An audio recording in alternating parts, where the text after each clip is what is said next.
Bonjour à tous, vous êtes bien à l'écoute de RTI, c'est Meguang à l'antenne. Le décryptage de ce jour est consacré au nombre important de radars de vitesse à Taïwan qui a suscité de nombreuses interrogations quant à leurs principes, objectifs et efficacité. Toutefois, compte tenu des enjeux politiques et financiers, il est peu probable que le ressentiment du public s'atténue à court terme.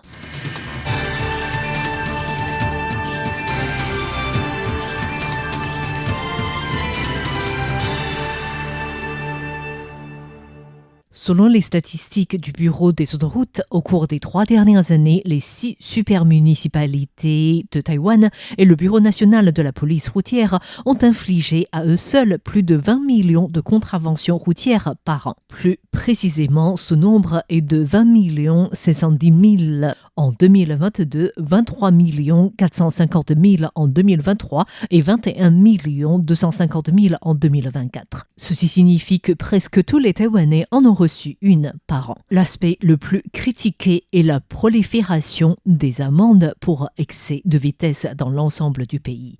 Même le ministre des Transports, Chen Shika, a admis avoir reçu des contraventions pour excès de vitesse par mégarde. Quand je conduis, je me dis parfois, bon sang, cette route est tellement large. Pourquoi la vitesse y est-elle limitée à 50 km/h ou 60 km/h ? La raison est en réalité la gestion routière qui a également pour but de prévenir les dangers liés aux erreurs. Lorsque des erreurs se produisent, nous voulons minimiser le taux de mortalité. Les données actuelles de l'OMC indiquent qu'à 70 km/h, le taux de mortalité en cas de collision contre un piéton est de 99%. Il est de 90% à 60 km/h. C'est pourquoi beaucoup de limites de vitesse sont fixées à 50 km/h. Nous recherchons un certain niveau d'efficacité tout en visant à réduire le taux de mortalité à 50-60%.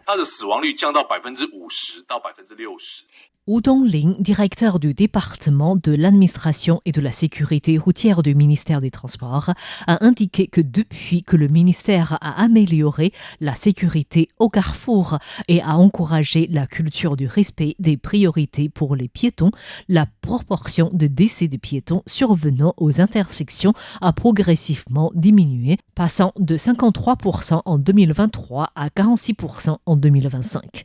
Or, la proportion d'accidents mortels impliquant des piétons survenus hors de passage piéton a augmenté. Plus de 55% d'entre eux touchant des personnes âgées. Par conséquent, la prochaine vague de campagne de sensibilisation du ministère visera à inciter le public, en particulier les personnes âgées, à ne plus traverser hors des passages piétons.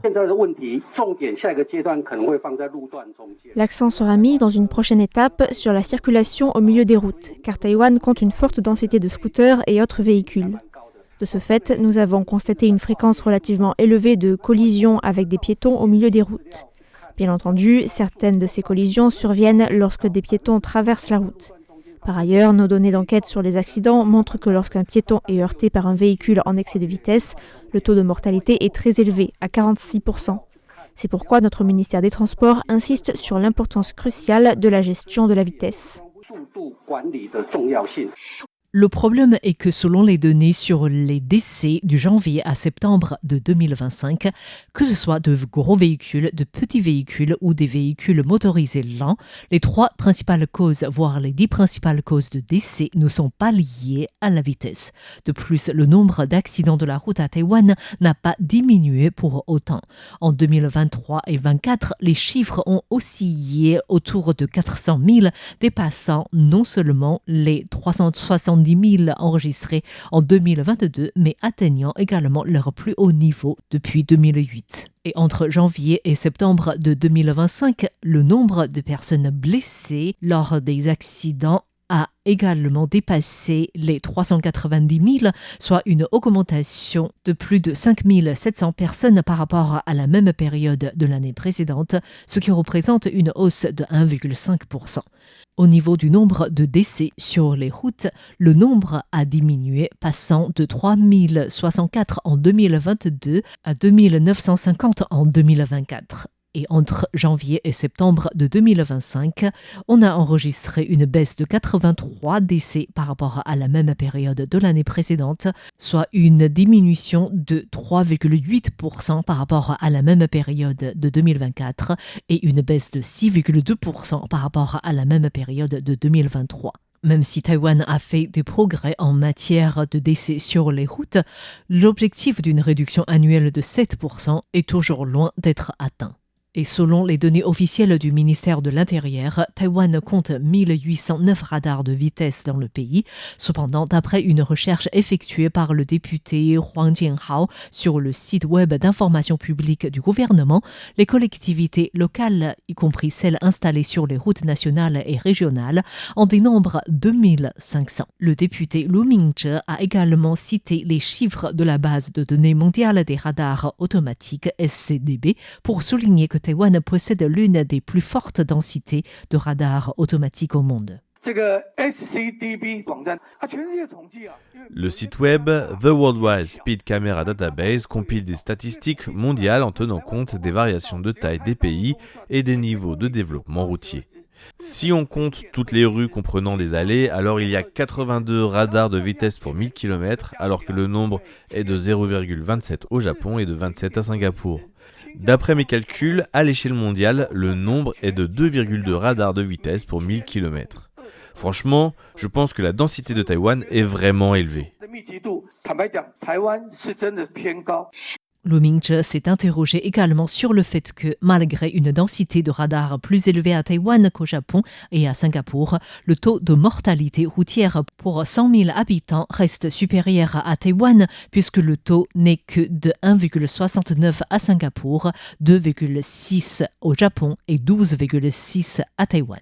Cela laisse penser ainsi que même si des radars étaient installés sur l'ensemble du territoire, leur impact resterait limité. Pour le député Lu Mingzhe, non seulement la densité des radars est déraisonnable, mais les limites de vitesse sont également très problématiques. Le député cite notamment la situation des routes larges qui auraient pu permettre de circuler à des vitesses de 60 voire 70 km/h, mais la conception des routes, notamment avec le nombre excessif de carrefours, entraîne des rencontres trop fréquentes entre piétons et véhicules. Le problème le plus grave est le nombre impressionnant de petits carrefours sur les routes principales.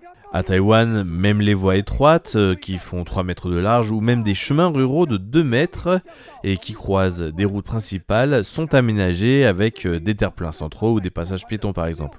On se retrouve donc avec une route à double sens, avec une voie standard de 60 mètres de large, mais jonchée de tout petits et grands carrefours, chaque croisement doté bien sûr de son propre passage piéton, et franchement, la fréquence à laquelle les piétons et les véhicules se croisent, ainsi, est tout simplement déraisonnable.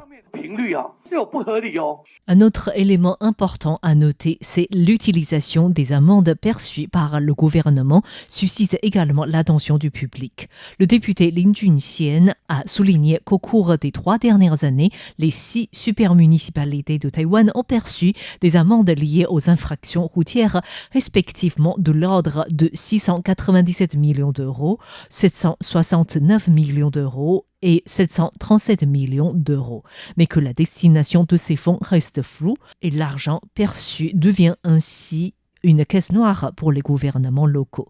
En réponse, le ministre des Transports Chen Shikai a déclaré que si l'on prend pour exemple le Japon, la Corée du Sud ou la France, où la plupart des amendes sont obligatoirement affectées à l'amélioration de la sécurité routière, les collectivités locales ne sont tenues d'allouer que 12% de ces recettes à la surveillance et à l'amélioration de la sécurité routière et encore. 24% vont à l'agence chargée des infractions routières, 75% aux gouvernements locaux.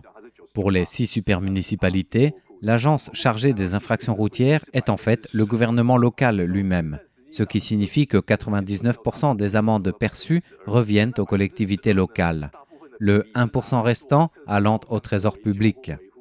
En vertu de la réglementation actuelle, 12% de ces fonds doivent être alloués à l'amélioration de la circulation routière. Cependant, concrètement, nos enquêtes révèlent que certains comtés et villes n'atteignent pas systématiquement cet objectif de 12%.